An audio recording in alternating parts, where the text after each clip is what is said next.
Julia is a beloved alum of Goshen College who has graced us with visits many times since she's become an award-winning poet and essayist.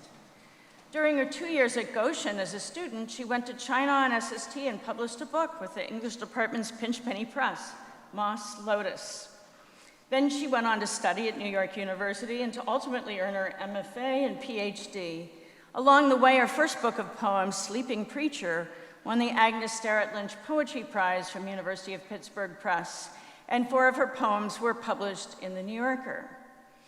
When I learned this, I was astounded that anyone from a Mennonite background had done this, and especially by making their Amish and Mennonite heritage central to that award-winning book. But Julia has taught us that subject matter of our lives is valuable. Her 4th book of poetry is a collaboration with photographer Stephen Rubin, who is with us tonight. Shale Play is a beautiful work about a fraught and painful phenomenon, fracking for natural gas in northwestern Pennsylvania. It's not a book of journalism, but rather of artistic witness, delving into and exposing the reality of overlapping human lives, motivations, and needs. It's a book based on interviews and research of engagement with the communities of landowners and fracking workers, refracted through the vision of the artists, in conversation with each other. Tonight we will see Stephen's photographs, and Julia will read some poems from Shale Play. Then she will read from her forthcoming 5th book of personal lyric poetry, As Is. Throughout Julia's work runs a commitment to representing the earth, land in a sense of place, the embodied experience we share as dwellers of this earth, and the communities we form to protect and nurture, as well as larger institutions that tend to destroy these communities and the earth, and our responsibility to recognize and repair them. Stephen Rubin is a documentary photographer whose work highlights numerous critical and contemporary issues, including health disparities, rural poverty, refugee migration, immigrant detention, and the social and environmental impacts of energy development. He could be a Mennonite, but he's not. His travels sound like he might have been a graduate of Goshen's SST program who continued to do service and travel throughout his career. A Fulbright Nehru Scholar in Northeast India, he is also the recipient of the Leica Medal of Excellence, a New York Foundation for the Arts Fellowship, a Neiman Fellowship at Harvard, an Alicia Patterson Journalism Fellowship, and a grant from the Fund for Environmental Journalism. He recently investigated the federal government's detention and treatment of immigrants, work that has been widely circulated by Amnesty International and Human Rights First. His current projects investigate the rise of wind energy in the Midwest, the precarious conditions of Burmese Chin refugees in India, the upsurge of diabetes and other non-communicable diseases in sub-Saharan Africa, and the social and environmental impacts of Marcellus shale gas development in Pennsylvania. It is an honor to have him and Julia with us tonight. Let's welcome him.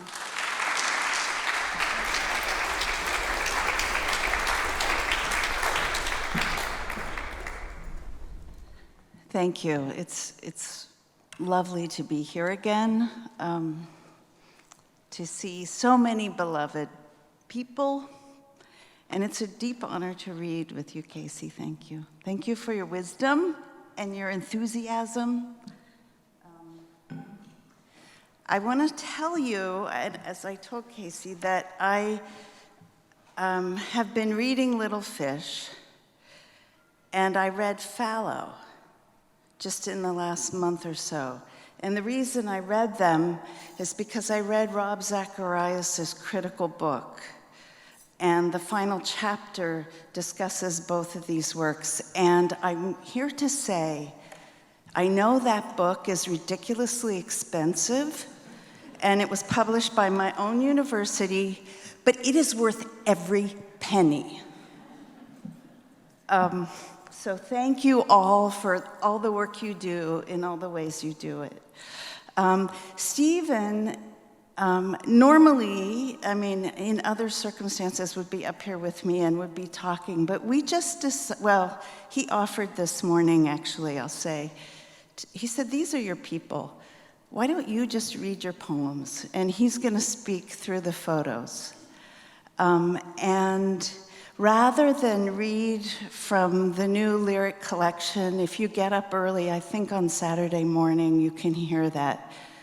I'm going to read two poems from Shale Play, tell you a tiny bit about them, and then the rest of the poems I'll be reading are from a new book project we're working on that has to do with agricultural activity within about 30 miles of where we live in northern Appalachia in central Pennsylvania. So I'm not going to talk a lot, although so many of the questions you ask resonated with me thinking about this project. What are the stories you listen to? What are the stories you push away? What are the kinds of histories that matter or that you repeat? I think those questions have much to do with my being drawn to this work.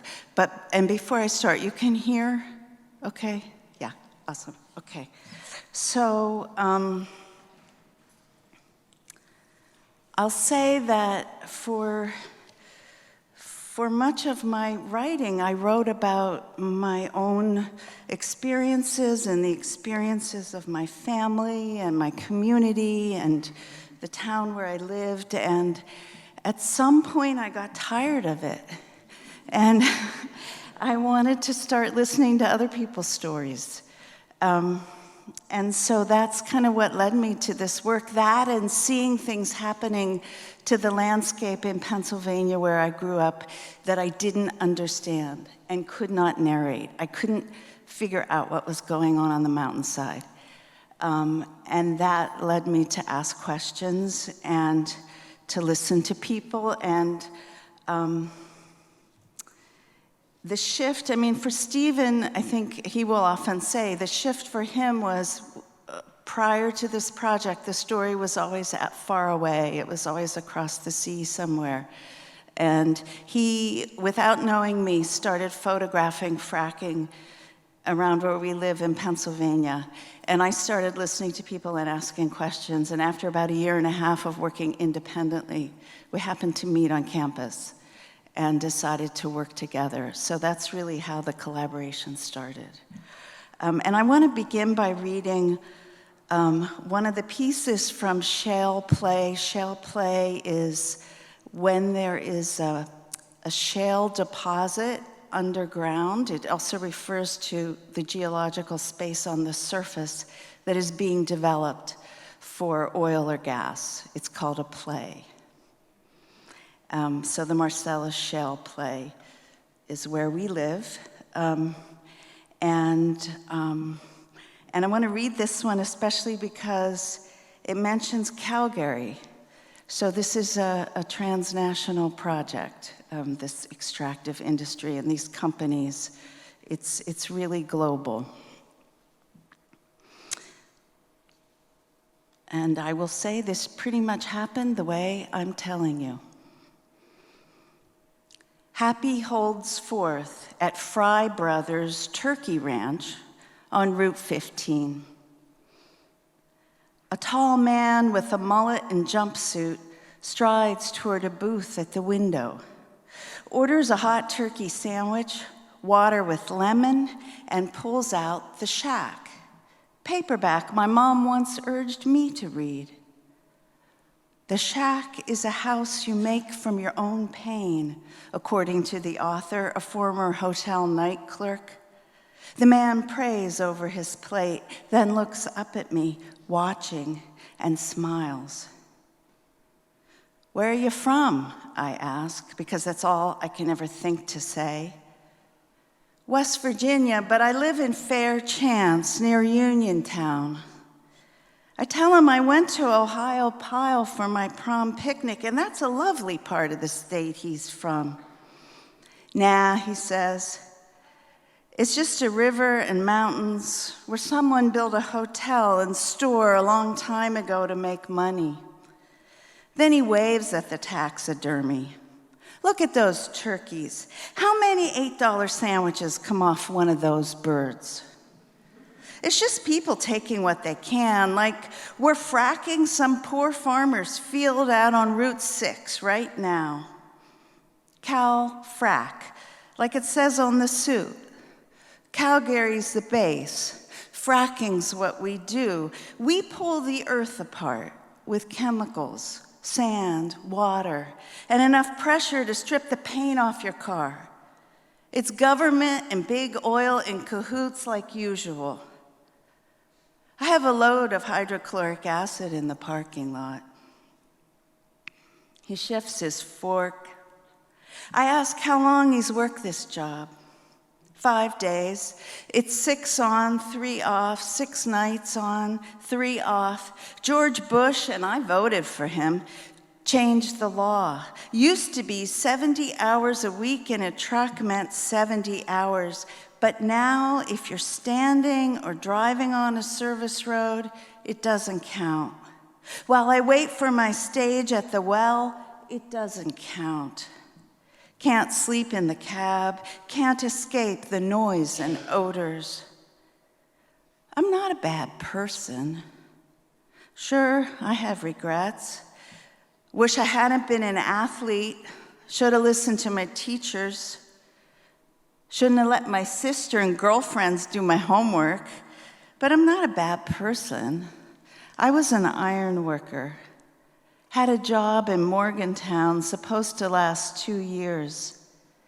It lasted 5 weeks. So I told my wife I'll drive truck. Warm in the winter, cool in the heat. She's a lawyer but doesn't make that much.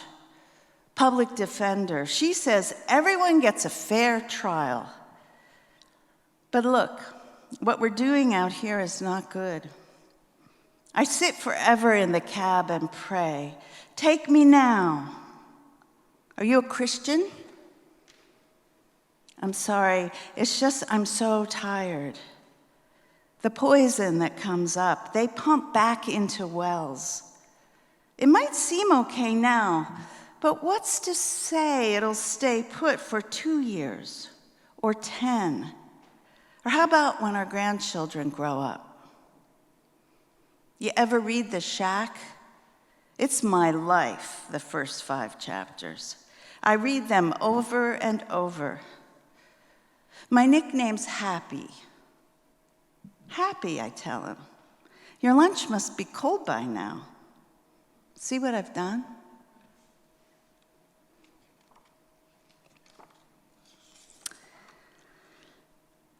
So I just listened to him and went out to the car and wrote all that down and did not ask his permission,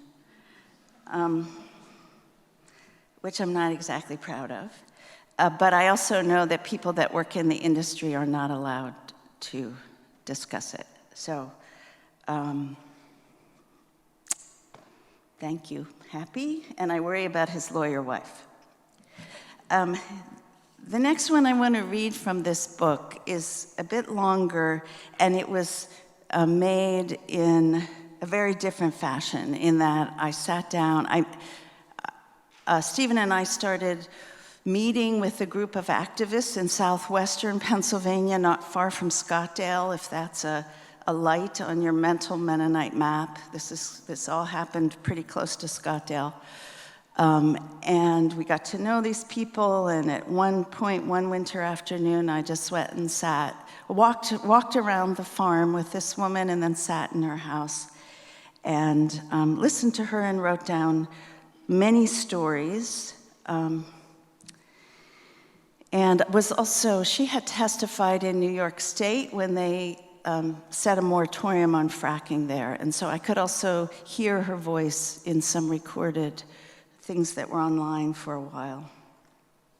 And then Stephen also took photographs at the farm when it was summer. And there are a few things here, just references. So you'll notice that this was a coal mining area, and then there were oil wells, and now it's natural gas. In these regions, it's like a palimpsest, and they're referred to literally as sacrifice zones. In these places, oftentimes ownership of the land is separate from ownership of the minerals. And the ownership of the minerals has dominance over the surface rights. And when she mentions the Hallowich kids, that was a family that was in the news. They were National Geographic. It's a family that were living in a split estate situation like that, and the children got very ill. So those are just some ideas and realities that are in here. A mother near the West Virginia line considers the public health.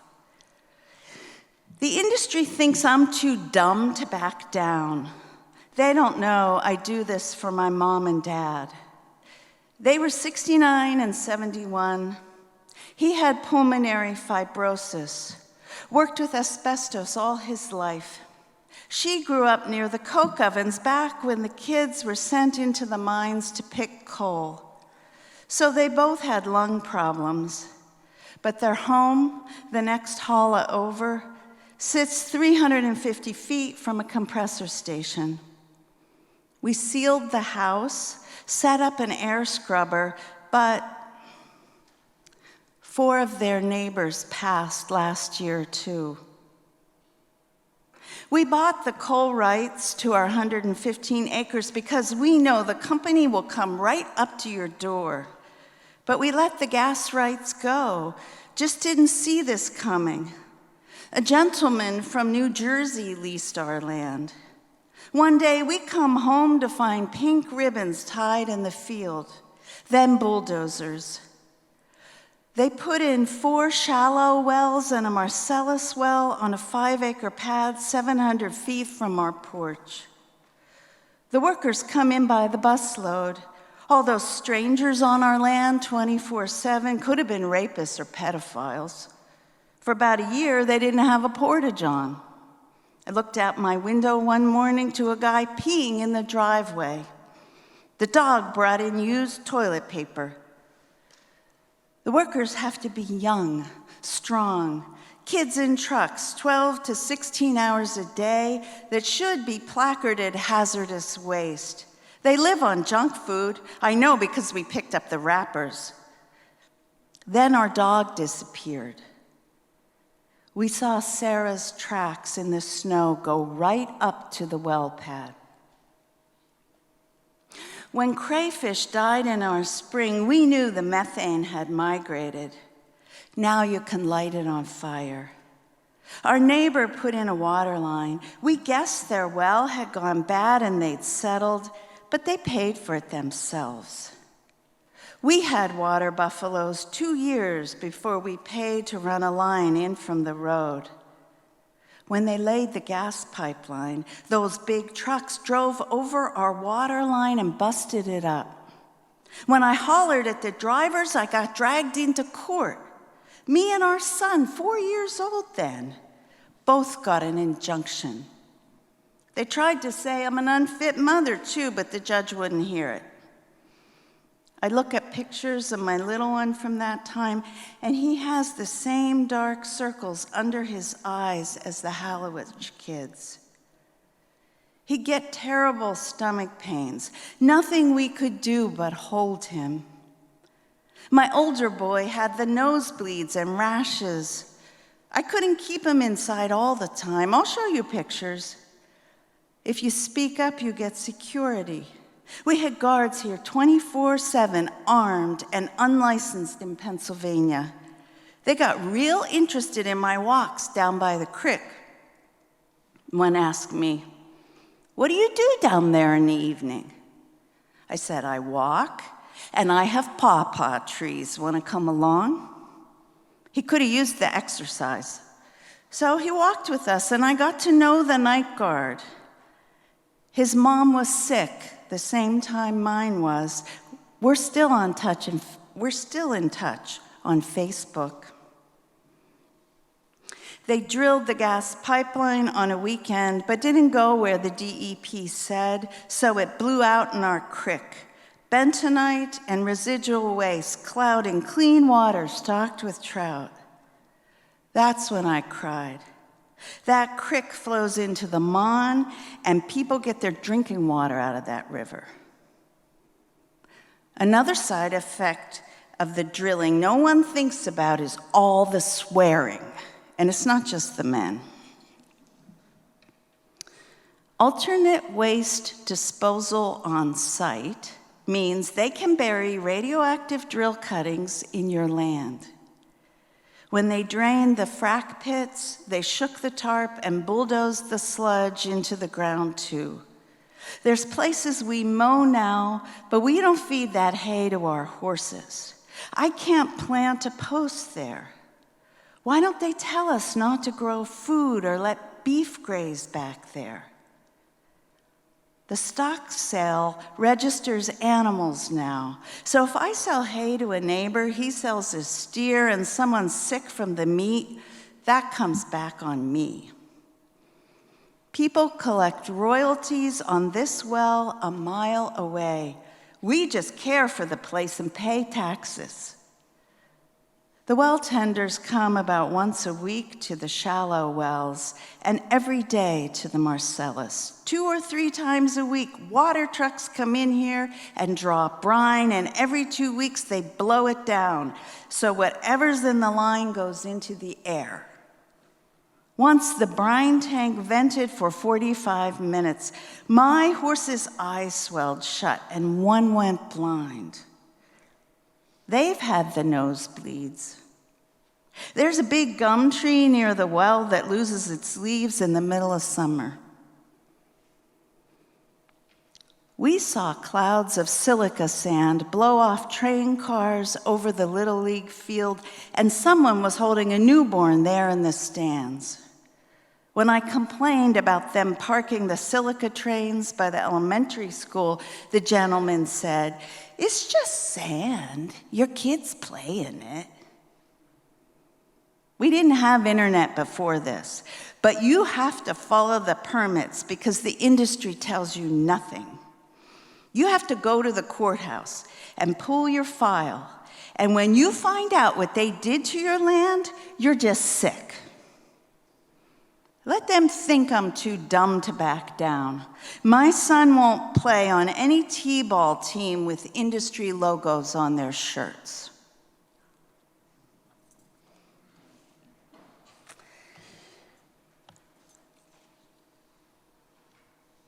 So one of the things we learned in photographing and talking was that for many farmers in the center of Pennsylvania and in the north and in the southwest, because it's been so difficult to hang on to their farms and pay taxes and make a living, leasing to the gas companies was a way to hang on to the farms. Another thing I learned personally was that at one point, this was about a 5-year project, I was sort of asking myself, why do you care so much? Why do you care? And one of the answers that came to me was that it's a real privilege to get, as I do, to live 30 miles from where I was born and to be part of a place for so long that you know its stories. And that's one reason I care, and I think it's the reason why a lot of these people care. And others outside will say, why don't they just move? But it's much more complicated than that. And a lot of that thinking then led to the thought of working on agriculture and working in a really highly local way. So this current project, as I said, is about 30, 40 miles. And there are many, many kinds of agricultural activity in that area. Early on, some of you know Esther Stenson. When I told her about this project, she said, hey, my cousin just had to sell his cows. I think you should talk to him. So this This is that piece. It's the first time I'm reading it publicly. It's called Life After Dairy. For 32 years, I was a dairyman in this place. I grew up here with 4 sisters and 3 brothers, the youngest. I thought, I'll get the farm, so I'll farm. It takes years for a person to know who he is. My great-great-grandparents, Moses and Barbara Hostetler-Peachy, built the mortise and tenon frame bank barn in 1878. My dad started farming here in 1946. Sheep, hogs, chickens, and 30 cows.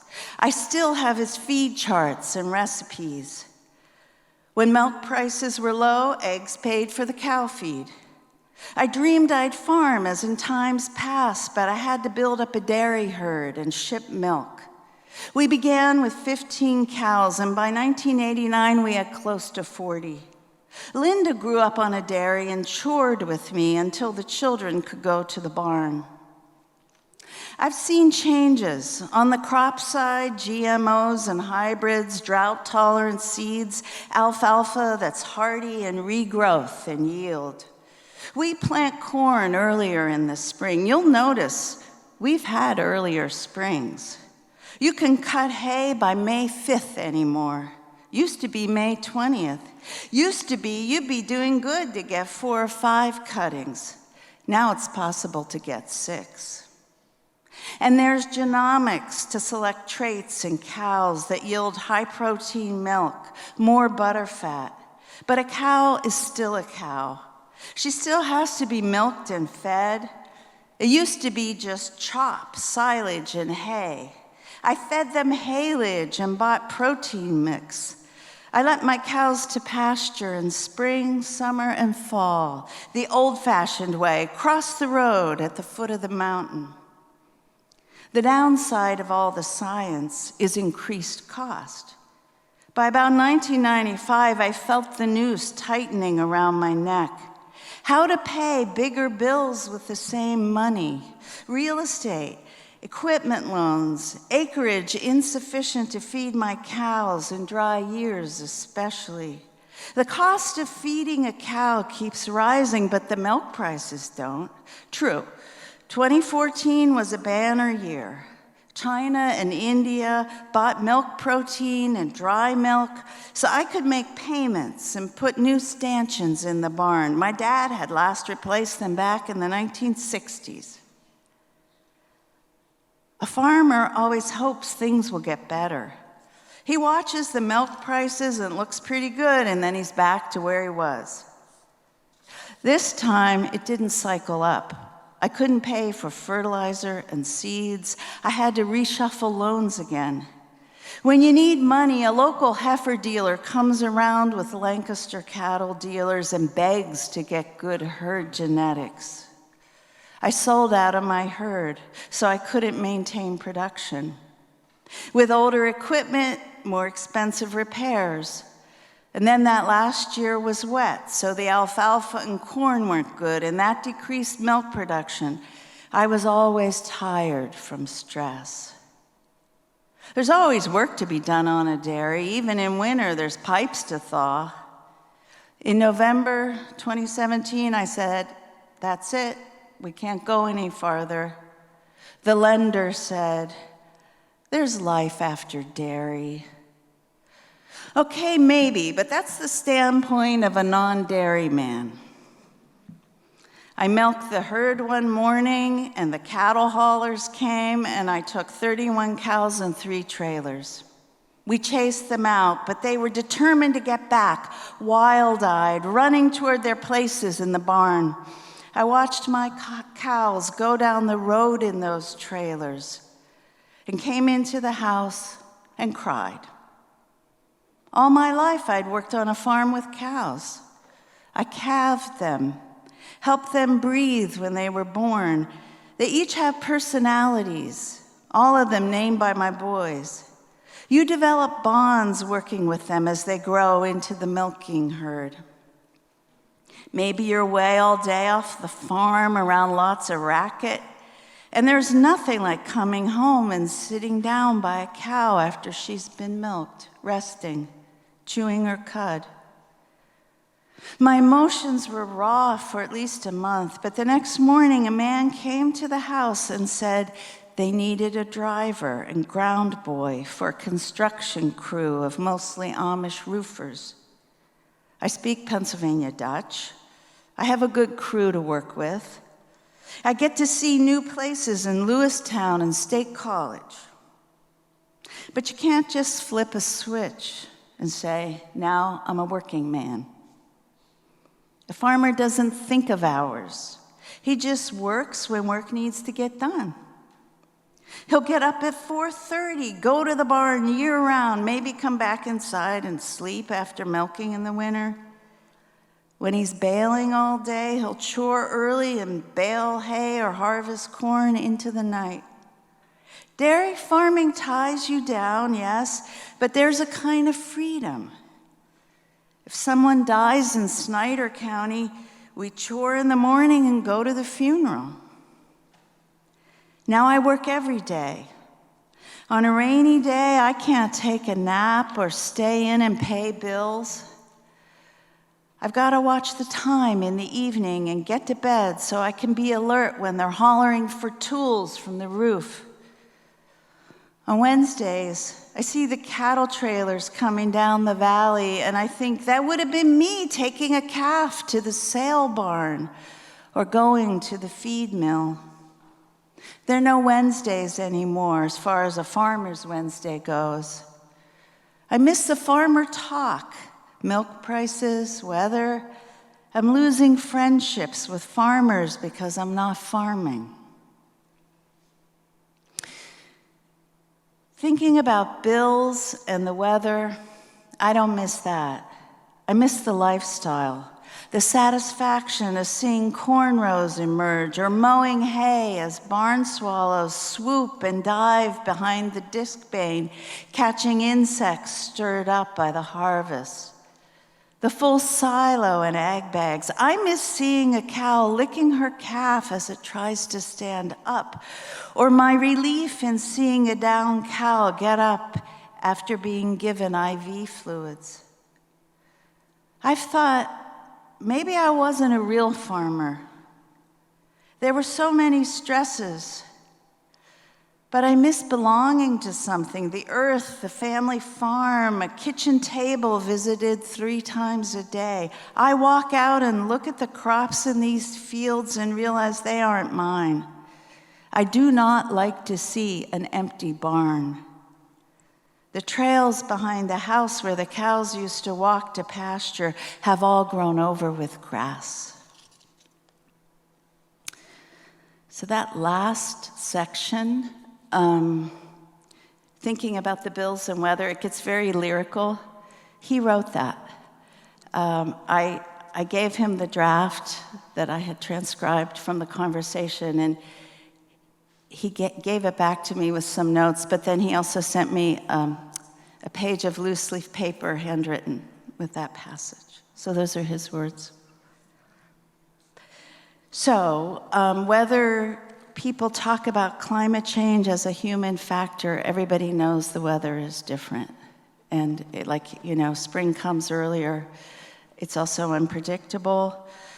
Summer of 2020, we had a horrible drought in central Pennsylvania, but less than a 2-hour drive south from us, there were abundant harvests in Lancaster and Lebanon County.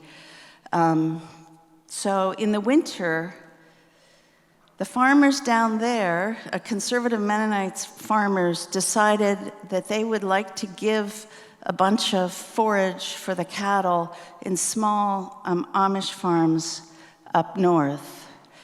And I think other farms too, but very, very small dairies where people were basically running out of food and couldn't afford to feed their cows.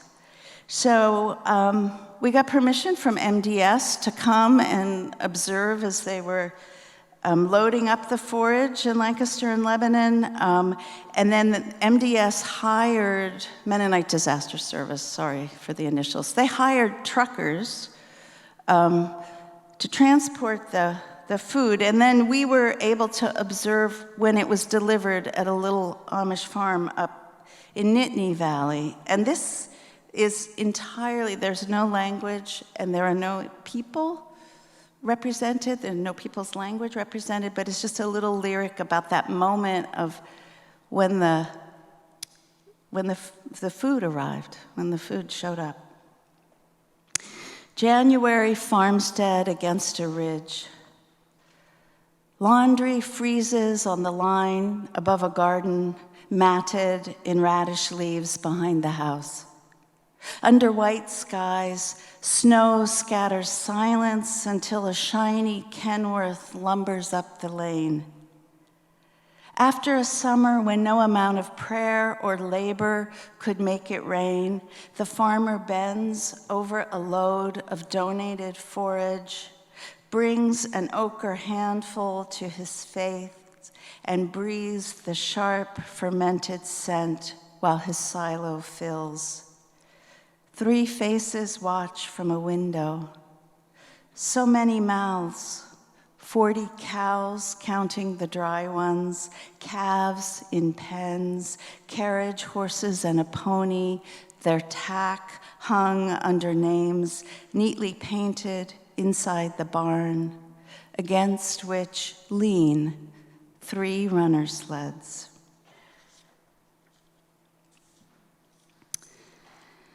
And finally, and I will say too, we're also talking with progressive CSA, produce growers, organic growers, retired executives who've moved from Long Island to our county and bought up land and then decided they wanted to grow produce and distribute it to food banks. So there's just this entire range of foresters, people that make dye out of plants they're growing. But we've been following one particular couple, Mike Huey and Amy Taylor. Mike inherited a historic dairy farm. He also in the 90s had to give up his cows, and he works at a slaughterhouse. He works for an auctioneer. Amy works in a greenhouse sometimes. She sometimes works in a planing mill. But they hang on to the land and they hang on to their animals and old ways, like here they're butchering, and every Friday after Thanksgiving they host a butchering for the entire community that looks like that. There's 3 generations there around that hog. But we showed up in March turned out to be the first day of spring when they were making maple syrup. Vernal equinox. Birds returned 2 weeks ago, warble and trill and chirrup from the tallest spruce boughs along the lane to the pasture, where a rumpled bull calf staggers on frozen mud, nudges his mother's udders as she tugs at a hay ring. This morning, around 5:30, the sap hit a boil. About the instant spring arrived, says Mike, who fashioned the cooker from an oil tank, bake oven door, stainless steel sheet. He fills a bucket from the 200-gallon tote on his truck. All that sap tapped in 1 week from maple trees sprung up in a ruined farmstead around Chimney Ravine. For sap to rise, warm days must follow a night's freeze. Sometimes you find a drowned mouse under the ice crust on your bucket. You dump that one. Heat rises in waves from the window where Mike tends the fire all day. Waiting, he replaces shovels on the harrow. 40 gallons of sap boils down to 1 gallon of syrup if it doesn't catch flame. Sun glazes our faces, and the boiling that sprays sparkling drops onto the tank with a hiss. Here, try some. Amy offers a jar of maple water, pale and clear as this March morning sun, faintly sweet on the tongue, trace of snow melt, hint of hope, minerals, smoke. Thank you for listening. And Stephen, could you stand up and...